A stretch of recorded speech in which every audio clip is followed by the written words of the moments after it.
사랑제일교회 관련 확진자가 600명 넘게 확인된 가운데 N차 감염도 확산하고 있습니다. 네, 방송국에 이어 시청까지 폐쇄되는 등 코로나19 위기감이 커지고 있는데요. 천은미 이대 목동병원 호흡기내학과 교수 그리고 최진봉 성공회대 교수와 함께 관련 내용 짚어보겠습니다. 어서 오세요. 어서 오세요. 예. 네, 어제 발표된 신규 확진자 거의 300명에 육박했습니다. 엿새째 계속 세 자릿수 확진자가 발표되고 있는데 확산 속도가 굉장히 빠르다. 이태원 때와 비교해도 3배에 이른다 이런 분석들도 있는 것 같습니다. 확산 속도와 함께 비교를 해서 봤을 때 현재 확산세 좀 어떻게 보고 언제쯤 이게 좀 수그러들 수 있을 거라고 보십니까? 네. 지금 확산세는 아마 7월 정도에 해외에서 유입된 약간 확산세가 빠른 변이 바이러스가 들어오면서 무증상 감염을 통해서 확산이 됐고요. 7월 말 8월 초에 휴가철이 되면서 많은 이동량이 있었습니다. 네. 그 과정에서 우리가 방역에 좀 많이 느슨해지면서 마스크 착용을 소홀히 하고 모임을 많이 갖다가 지역사회 감염이 만연해 있는 상태에서 지금 8월 초에 이제 확산을 많이 했고 지난주 8월 12일 날 이제 서울 사랑제일교회에서 확진자가 나오면서 또 15일 날 집회가 형성이 됐고 그 과정에서 조금 그 제일교회를 중심으로 확산세가 많이 나오고 있어서 네. 이 우리가 코로나19가 잠복기를 고려해서 어떤 경계심을 좀 세우게 될 때 뉴질랜드 경우를 보면 뉴질랜드는 완전히 전체 국가 봉쇄에 준하는 그런 경계를 했을 때 5주가 지나면서 확산세가 확실하게 감소 속도를 보였다고 합니다. 그렇기 때문에 지금 이번 주부터 우리가 2단계 거리두기를 확실히 한다면 아마도 9월 초 중순 정도가 되면 우리가 효과를 볼 수 있을 것으로 생각합니다. 예. 그리고 사랑제일교회 확진자가 이제 하루 세 자릿수씩 늘어나면서 엿새 만에 600명을 넘은 상황이고요. 규모도 규모지만 이게 내용면에서 안 좋은 게 이 교회 사랑제일교회 관련해서 114곳에서 2차 전파가 일어나고 있다 이런 상황이고요.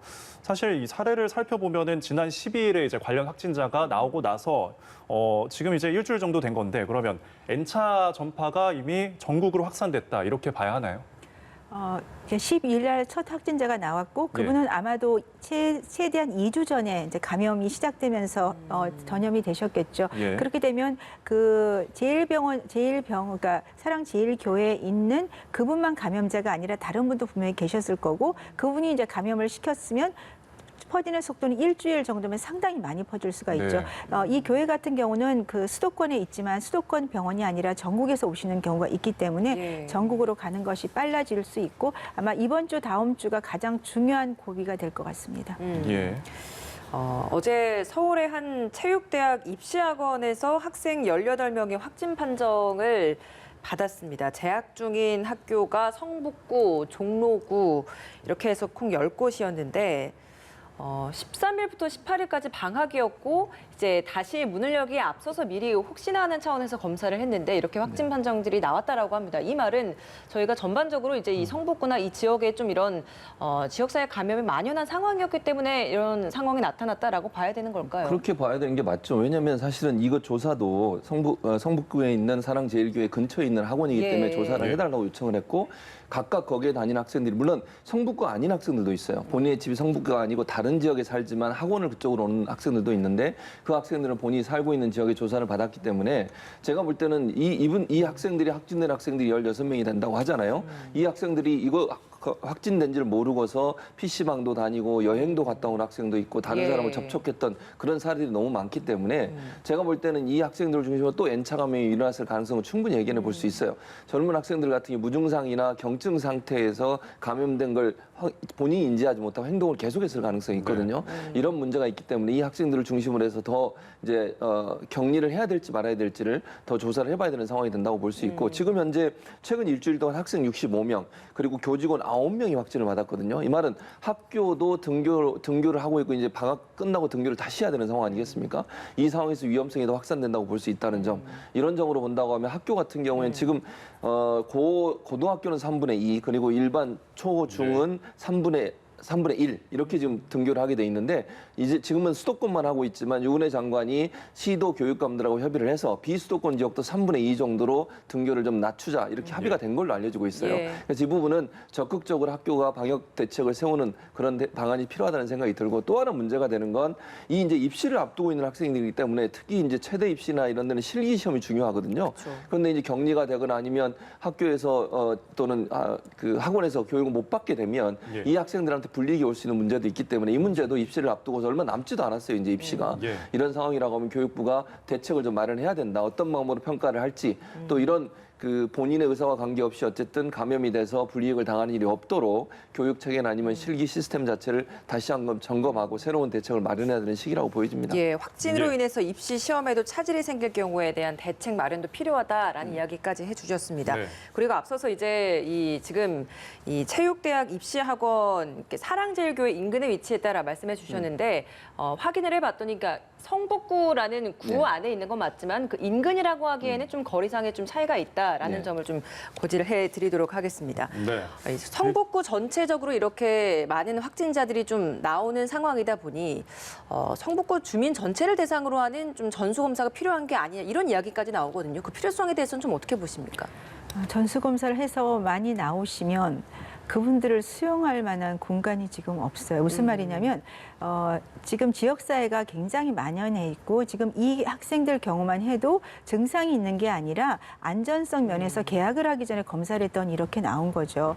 그렇다면은 이게 사랑제일교회 발이라기보다는 전체적인 수도권 지역사회 감염이기 때문에 저는 이 항체 검사를 지역별로 좀 해봤으면 좋겠습니다. 그러면 정말로 교회 쪽에서 나오는 건지 아니면 어떤 일정 지역에서 많은 건지를 알 수가 있고 아니면 전체적으로 골고루 많이 나온다면 이거는 정말 지역사회 감염이니까 우리가 철저한 개인 방역 위에는 이 사태를 해결할 방법이 없다는 걸 알 수가 있을 것 같습니다. 예. 그리고 이제 일부 학생들이 확진 전에 친구들과 PC방을 찾기도 했고요. 가족과 함께 이제 여행을 가기도 했는데 그럼 이게 N차 전파가 더 커질 수도 있는 가능성을 제공할 것 같은데 문제는 아까 말씀하신 것처럼 이제 학생들이 올해 이제 대입 실기를 앞두고 있는 고3 학생들이 있다는 거죠. 그렇죠. 네. 그러면은 불리하는 그런 불이익이 생길 수 있는 거고요. 그러면 지난 이제 유은혜 교육부 장관이 뭐 입시에 대한 대책을 발표하기도 했는데 그럼 이 불이익에 대한 어떤 입시를 제대로 준비를 못하는 거에 대한 보상이나 이런 대책이 있을까요? 그러니까 그런 대책들은 이제 마련을 해야 된다고 저는 봐요. 왜냐하면 예. 지금 최대 입시 학생들만 지금은 문제가 됐지만 N차 감염 네. 확산돼서 지역사회 감염으로 만약 많이 퍼지게 되면요. 지금 현재도 본인은 인지하지 못했을 수 있지만 감염이 됐거나 확진될 가능성이 높은 학생들이 있을 가능성은 저는 충분히 예견해 볼 수 있거든요. 예. 그러니까 또 다른 뭐 입시를 준비하고 있는 고3 학생들의 또 다른 형태의 확진 사례가 나타날 가능성을 전혀 배제할 수 없기 때문에 네. 입시 전반에 대해서 한번 검토할 필요가 있어요. 이건 단순히 이 16명의 확진자뿐만 아니라 체대나 미대나 아니면 실기뿐만 아니라 다른 부분으로 또 입시를 준비한 학생들도 있지 않겠습니까? 예. 그런 학생들에 대한 전반적인 대책이 필요하기 때문에 지금 제가 여기서 하나의 어떤 사례만 가지고서 이런 대책을 세워야 한다 이렇게 얘기하기는 좀 어려운 부분이 있습니다. 예. 그래서 입시를 어떻게 할지 하는 부분은 교육부가 종합적으로 판단을 해야 된다고 보여지고요. 예. 앞으로 1, 2주 동안 더 지켜보면서 어느 형태까지 만약 입시를 준비한 고3 학생들이 피해를 당하거나 아니면 확진되는 사례가 있는지를 확인해 보고 예. 그에 맞게 대책을 세우는 게 필요하다. 즉 방역 당국, 방역 대책 전문가들과 교육 전문가들이 함께 모여서 어떤 방식으로 문제를 풀지를 고민해야 되지 이걸 단순하게 하나의 케이스 가지고 또 하나의 문제를 풀고 또 다시 다른 케이스가 나면 또 다른 문제를 푸는 것은 상당히 어려운 문제가 있어요. 왜냐하면 예. 입시라고 하는 건 공정성이 상당히 중요하거든요. 그렇죠. 그래서 일반적으로 열심히 준비한 학생들은 예를 들면 확진이 안 되고 감염되지 않은 학생들과 감염된 학생과의 형평성 맞추는 부분도 중요하기 때문에 그런 부분들은 좀 심도 있게 논의가 이루어져야 한다고 생각을 합니다. 예. 예. 이 교육과 관련된 이야기가 나와서 어제 교육부가 비수도권 학교들도 밀집도 3분의 2 이하 수준을 준수해 줄 것을 당부한 그 내용 관련된 질문도 좀 드려보겠습니다. 네. 수도권에서 지금 대다수가 나오고 있지만 비수도권도 이렇게 3분의 2, 그러니까 밀집도를 좀 줄여야 한다라는 게 교육부의 큰 방침인 것 같습니다. 전면 등교도 사실상 좀 장점 중단이 됐고 연기가 된 것 같은데 정부 이런 정책 보완 점은 없을지 어떻게 좀 평가를 하시는지 지금 들어보겠습니다.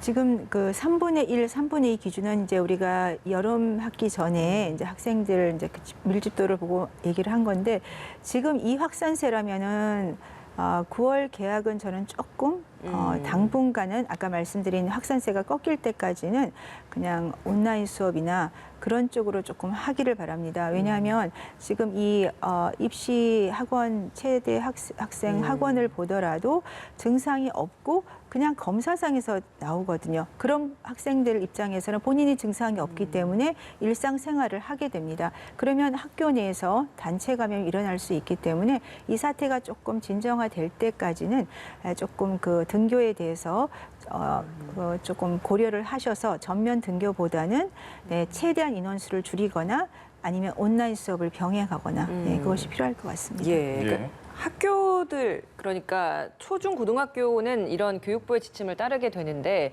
그러니까 대학들도 그동안은 비대면을 위주로 많이 해왔잖아요. 네, 그렇죠. 그러니까 대학교에서 또 같이 또 교직에 몸담고 있기 때문에 앞으로 좀 2학기 그러니까 대학들 분위기 좀 어떤지 그것도 궁금합니다. 대학도 지금 전반적으로 다시 비대면으로 전환하는 경우가 많아요. 원래 이제 제가 있는 학교 같은 경우도 한 달 전만 해도 어떻게 공지가 왔냐면 고등학교처럼 일부 학생들이 한 주에 오고 또 다른 일부 학생은 그 다음 주에 오는 즉 2분의 1 정도의 학생들만 등교를 해서 대면 수업을 받고 나머지는 비대면으로 가는 것으로 일정 부분 정리가 됐었거든요. 그런데 이번 확산 이후에 갑자기 또 다시 바뀌었습니다. 그래서 10월 초까지, 즉 지금 9월 말 10월 초까지는 비대면으로 한다 다시. 그래서 원격 수업으로 다시 돌아가기 때문에 제가 볼 때는 대학들도 지금 당장 대면 수업으로 전환하기는 상당히 어려움이 있을 겁니다. 왜냐하면 확산 수도가 너무 크고요. 수도권에 또 대학들이 많이 집중돼 있기 때문에 대학들 같은 경우에 부담이 클 수밖에 없어요. 만약에 대면 수업을 했다가 한 명이라도 감염이 된다고 하면 그건 일파만파 퍼질 위험성이 있고 비난을 받을 수밖에 없는 상황이라 제가 볼 때는 초중고뿐만 아니라 대학도 이런 정책에 맞게 일정 부분 당분간은 아마 한시적으로라도 10월까지라도 또는 9월 말까지로 최소한 비대면 수업, 원격 수업 1학기 했던 것처럼 그렇게 아마 진행될 가능성이 높지 않을까 이렇게 생각이 듭니다. 예, 알겠습니다. 예, 알겠습니다. 네, 말씀드리는 와중에 코로나19 신규 확진자 수치가 오늘도 발표됐습니다. 어제 하루 동안 288명의 추가 확진자가 나왔습니다. 이로써 0시를 기준으로 누적 확진자 총 16,346명이 됐습니다. 288명의 신규 확진자 중에서 역시 국내 감염 사례가 가장 많았습니다. 276명이고요. 해외 유입 사례는 12명 나왔습니다. 네, 다시 한번 전해드리겠습니다. 코로나 신규 확진자가 어제 0시 기준이죠. 288명이 확진이 된 상황이고요. 총 16,346명이 신규 확진이 됐고요. 지역별로 살펴보면은 서울이 135명, 경기가 81명이고요. 그리고 부산이 15명, 인천이 10명이 추가가 됐습니다. 네, 그리고 대전 8, 충남 4명, 그리고 강원과 전북, 경북에도 5명씩 추가가 됐고요. 대구, 전남, 경남에도 2명씩 추가가 된 상황이고요. 광주와 충북에도 1명씩 추가가 됐습니다. 거의 이제 전국적으로 신규 확진자가 나오고 있는 상황인데요. 네, 여기까지 정리해드리도록 하고요. 코로나 대담 계속해서 이어가도록 하겠습니다. 예, 서울에서 135명, 경기에서 81명. 그러니까 큰 틀에서는 수도권에서 많이 집중이 되어 있습니다만 지금 쭉 지역별로 확진자들을 다 짚어보면 전 지역에서 다 확진자들이 한두 명씩 이상은 나오고 있는 이 상황인 것 같습니다.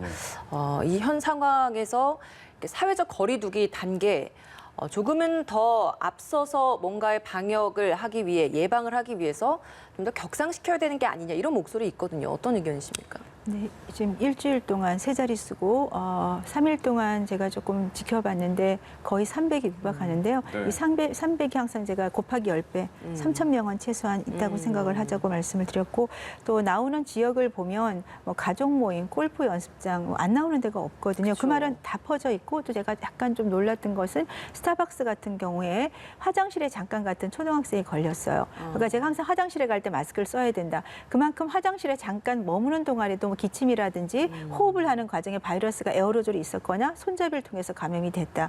너무나 지금 많이 만연돼 있는 상태이기 때문에 정부가 이번 주를 고비를 넘기기 전에 좀 결정을 하셔야 되지 않을까. 더 확산이 되면 수도권은 이미 지방으로 다 전파가 되기 때문에 전국구에서 이 발생이 동시에 나타나게 되면 의료가 버텨주지를 못하거든요. 경제가 지금 문제가 아니고 경제는 같이 완전히 셧다운이 될 수가 있기 네. 때문에 조금 심각하게 고려가 필요하지 않을까. 격상 필요성이 있다라는 입장이시네요. 지금 입장에서는 제가 월요일, 화요일 정도는 조금 더 지켜보자고 말씀을 드렸는데 예. 오늘 목요일까지 이렇게 확산세가 나오는 걸 봐서는 조금 더 우리가 전국적인 그런 감염 사태라고 생각을 해야 될 것 같습니다. 예. 예. 교수님은 어떤 의견이십니까? 저도 같은 의견이에요, 사실은. 지금 현재 보면 그 뭐 300명 이렇게 막 늘어나고 있잖아요. 네. 이게 단순히 짧은 시간 안에 끝날 수 있는 문제는 아니라고 봐요. 그러니까 너무 빠르게 전파가 되고 있고 전국적으로 전파가 되고 있기 때문에 우리가 알지 못하는 가운데 많은 사람들이 무증상이나 경증 상태에서 계속 생활을 하고 계시는 걸로 보이지거든요. 왜냐하면 모든 사람을 다 검사를 할 수가 없잖아요, 지금.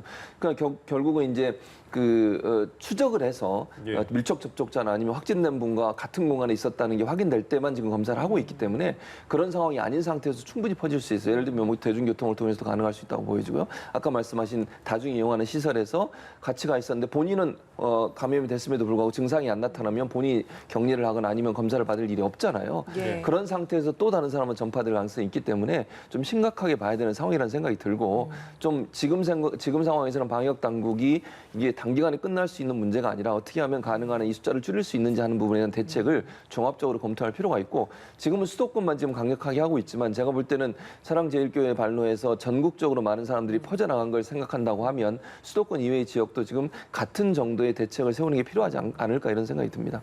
예. 그리고 이제 어제 권준욱 부본부장이 이제 브리핑에서도 언급을 했는데요. 사랑제일교회 중심, 교인들 중심으로 가짜 뉴스가 퍼지고 있다라고 이제 밝혔는데 보건소에서 이제 검사를 받으면 무조건 이제 양성이라고 한다거나 또 제일교회 이제 교인들만 양성 판정을 이제 한다. 뭐 이런 식의 가짜 뉴스 얘기들이 지금 나오고 있다고 하는데 검사 결과를 이제 조작하는 것이 불가능할 뿐만 아니라 사실 이걸 조작을 한다고 해도 그럴 이유가 없지 않습니까? 이유가 없죠. 예. 그러니까 사랑제일교회 뭐 이 목사나 아니면 거기 다니신 분들은 제가 볼 때 이런 것 같아요. 정치적 탄압을 하고 있다고 자꾸 프레임을 몰고 가는 거예요. 예. 근데 정치적 탄압 문제가 아니라 이건 방역의 문제잖아요. 우리의 생명의 문제고 전염병에 관한 문제인 것이지 이게 어떻게 정치적 탄압입니까? 그분들 정광훈 목사는 제가 볼 때요. 그렇게 생각하시는 것 같아요. 그렇게 얘기도 하시고 직접 발언도 그렇게 하시잖아요. 이런 지금 말씀하신 것처럼 뭐 사랑제일교회에서 왔다고 하면 무조건 다 양성으로 판정한다. 의사분들이 그렇게 하겠습니까? 거기서 예. 검사하는 분들이 그럴 이유가 뭐가 있어요, 대체? 그분들을 정말 도와드리려고 하는 것이고요. 그분들을 빨리 치료하려고 하는 것이지 그분들을 어려움에 빠뜨리려고 하는 게 아니잖아요. 예. 자꾸 이런 식으로 정치적으로 해석을 하게 되면요. 이런 유언비어가 퍼지면 저는 걱정되는 게 뭐냐면 순진한 우리 여기 이제 사랑제일교회나 집회에 나오신 분들은 저 말을 믿어요 또. 그대로 믿고 안 가시는 거예요. 가면 분명히 내가 음성일 텐데 양성으로 나올 거다. 이렇게 생각해보면 누가 검사를 받겠습니까? 네. 저런 유언비어를 퍼뜨리는 것은 우리 전 국민을 위험에 빠뜨리는 행동입니다. 유튜브나 아니면 다른 방법을 통해 저런 유언보들이 나돌고 있는데 예. 절대로 믿으시면 안 됩니다. 의료 당국이 또 방역 당국이 왜 그걸 거짓으로 하고 속이고 이렇게 하겠습니까? 예. 또 정부가 뭘 그걸 의사분들한테 압박을 해가지고 그렇게 할 수 있겠습니까? 저는 아니라고 봐요. 예. 정말 우리 모두가 건강한 사회를 만들고 빨리 전염병으로부터 벗어나기 위해서 노력하고 있는데 저런 가짜 뉴스 잘못된 정보를 퍼뜨리시는 것은 우리 모두를 위험에 빠뜨리는 행동이라는 것을 좀 잘 인식했으면 좋겠습니다. 예. 예. 검사 신뢰성에 문제가 있다라는 이런 가짜뉴스발 이 주장들 어떻게 좀 보고 계십니까? 조금 본인들 입장에서는 억울하다 이렇게 생각하실 수 있지만 검사는 정확하거든요. 검사는 거짓말을 하지 않습니다. 그런 면에서 조금 이 방역에 협조를 해주는 게 전 지금 굉장히 중요하고요. 특히 이제 이 교인들 중에 연령이 높으신 분들이 있어요. 근데 그분들이 지금은 증상이 없다고 생각하시지만 지금 여러 여건을 보시면 60대, 70대인 경우는 굉장히 치사율이 높고요. 국내가 치사율이 낮았던 이유는 딱 한 가지입니다. 국내가 의료 체계가 유지가 됐고 좋았기 때문에 2% 정도로 유지를 했지만 영국, 선진국이란 영국이나 이탈리아 같은 경우는 영국은 15%입니다. 사망률이. 그만큼 의료 체계가 동시에 붕괴가 되면 치료를 받지를 못해요. 그래서 지금 연락이 안 되거나 이런 분들에 대해서는 본인들이 빨리 연락을 해 주셔야 치료를 제때 받을 수 있고 조금 더 시간이 지난 지금 병상이 많이 없거든요. 그 상태에서 만일에 본인이 입원을 해야 되는데 병상이 없다 보면 기다리는 하루 이틀 사이에 병이 악화가 될 수가 있기 때문에 조금 그런 어떤 좀 안 좋은 인식보다는 내가 이거는 빨리 얘기를 하고 내가 빨리 조치를 받을 수 있는 그런 게 서로가 솔직해야지만 이런 방역에 최우선에서 도움이 된다고 생각합니다. 예. 예. 그리고 사랑제일교회와 관련해서 이제 소재가 불분명하거나 연락이 닿지 않는 사람들이 이제 400명이 넘는다고 하거든요. 전화를 받지 않는다는 거는 이제 번호가 뭐 잘못 기재됐을 수도 있지만 고의로 연락을 피하고 있다 이런 뜻으로 해석할 수도 있는 거고요. 그러니까 서울시가 개인에게도 이제 청구권을 구상권을 청구하겠다 이런 법적인 대응을 예고를 했고요. 그래서 국민들에게 이제 물어봤더니 10명 중 8명은 네, 치료나 방역 비용을 청구하는 것에 이제 찬성을 한다라고 지금 답한 상황인데 일단 구상권은 나중에 이제 문제라고 해도 지금 이제 방역 관리 입장에서 이들을 빨리 한시라도 이제 파악을 해서 검사를 시키는 게 중요할 텐데 강제적으로 검사를 받을 수 있게 할 수 있는 이런 방법이 있을까요? 지금 현재 감염병 예방법에 따르면 만약에 이게 밀접 접촉자로 부분돼 있는데 따르지 않으면 강제로 할 수 있습니다. 예. 최근에 잘 아시겠지만 김문수 전 지사 같은 경우도 경찰이 직접 가서 모시고 가서 검사받게 했어요. 네. 본인은 이제 검사를 안 받고 계셨는데 밀접 접촉자로 분류가 돼서 저는 충분히 가능하다고 봐요. 물론 경찰 인력들이 많이 동원이 돼야겠지만 숨어 있는 분들도 찾아내야 한다고 저는 봅니다. 왜냐하면 감염병 예방법에 따르면 위험을 초래하는 상황이 됐을 경우에 이분들을 강제로 조사받도록 하는 것은 가능하게 돼 있습니다. 예. 그래서 저는 문제가 없다고 보여지고요.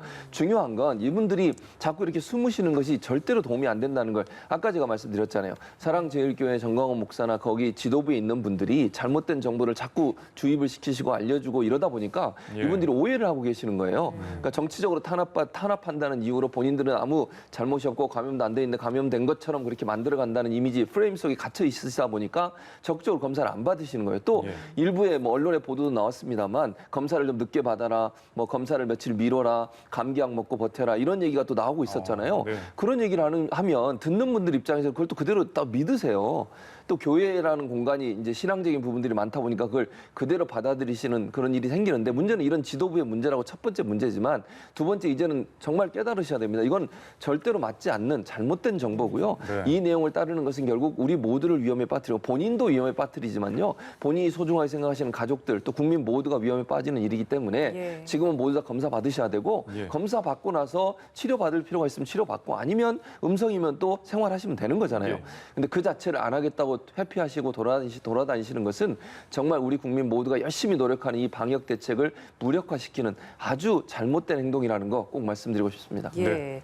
그 사랑제일교회와 관련해서 재개발 조합원과 관련된 또 논쟁이 좀 있지 않습니까? 그렇습니다. 그러니까 이 재개발과 관련해서 이걸 좀 막기 위해서 그 전에 이제 거기에 모여서 있었고 그 모이는 와중에 또 집단 감염을 더 확산시켰다 이런 이야기들도 있고요. 그럴 가능성이 어떤 충분히 논란이 있죠. 있는 겁니까? 그 어떤 논란이 있냐면요. 이게 그 지역, 장위 지역인데요. 예. 그 지역에 주택 재개발 조합이 있어요. 그 조합이 모든 땅을 거의 수용했습니다. 그냥 99%의 주변 땅들은 다 이미 합의를 해서 재개발이 들어갔는데 소위 우리가 알박기라고 하잖아요. 성북제일교회만 거기에 딱 합의를 안 해줘서 처음에는 합의를 했어요. 또 처음에는 어떻게 합의를 했냐면 새로 재개발 지역이 생기면 거기에 가장 좋은 곳에 지금의 현재 면적과 동일한 면적으로 교회를 짓도록 해드리고 거기에 짓는 건물의 빚까지도 다 지불하겠다라고 합의가 이루어졌어요. 네. 그런데 갑자기 돈을 더 달라고 하면서 입장을 바꾼 거죠. 성북동에 있는 사랑제일교회가 사랑제일교회. 제가 알기로는 500여 원, 억 원 정도 이 정도를 달라고 하는데 지금 공탁해 놓은 게 한 90억 원 정도 돼요. 그러니까 너무 돈을 많이 달라고 한다는 거죠. 재개발 조합 입장에서는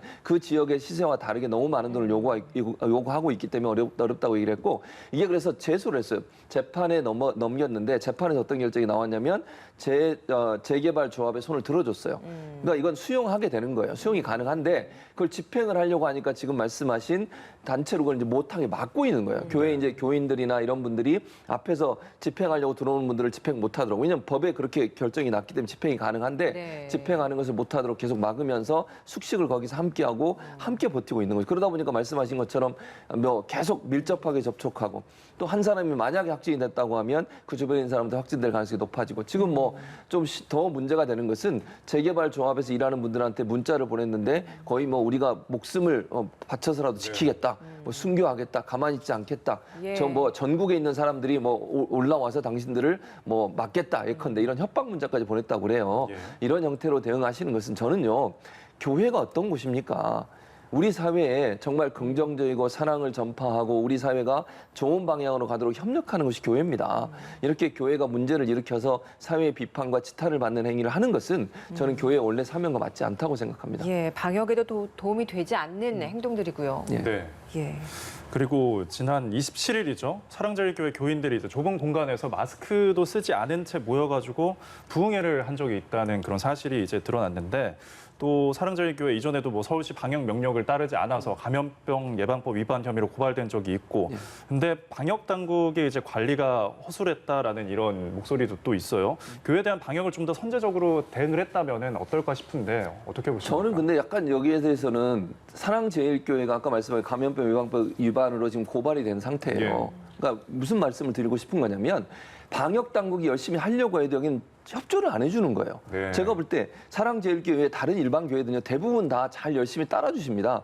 힘들고 어려워도요 다 온라인으로 예배하고 2m 이상 떨어지고 마스크 다 착용하고 찬송가도 안 부르고 성가대도 안 하고 예. 이렇게 해서 열심히 따라주는데 이 교회는 그런 감염법 예방법이라든지 아니면 정부가 요구하는 방역 대책을 전혀 따르지 않아서 문제가 된다는 거예요. 예. 그래서 이게 300만 원 이하 벌금을 물도록 돼 있는데 이런 부분들이 적극적으로 좀 실행돼야 한다고 저는 생각해요. 네. 그러니까 성북구에 있는 보건사나 이런 데서 적극적으로 노력하고 하려고 했지만 교회가 그걸 막고 못 들어오게 하거나 아니면 계속 거부를 하게 되면 물리력을 통해서 할 수밖에 없는 거잖아요. 네. 그런 부분 때문에 저는 문제가 더 커졌다고 봐요. 그런 차원에서 본다고 하면 사랑제일교회에 대해서 엄격하게 법적으로 문제가 되는 부분에 대해서는 제재를 가하고 거기에 따르지 않거나 아니면 국민을 위험에 빠뜨리는 행동을 한 분들에 대해서 예. 법적 제재를 가하는 것만이 이 문제를 바로잡을 수 있는 하나의 방법이 된다고 생각을 합니다. 예. 네.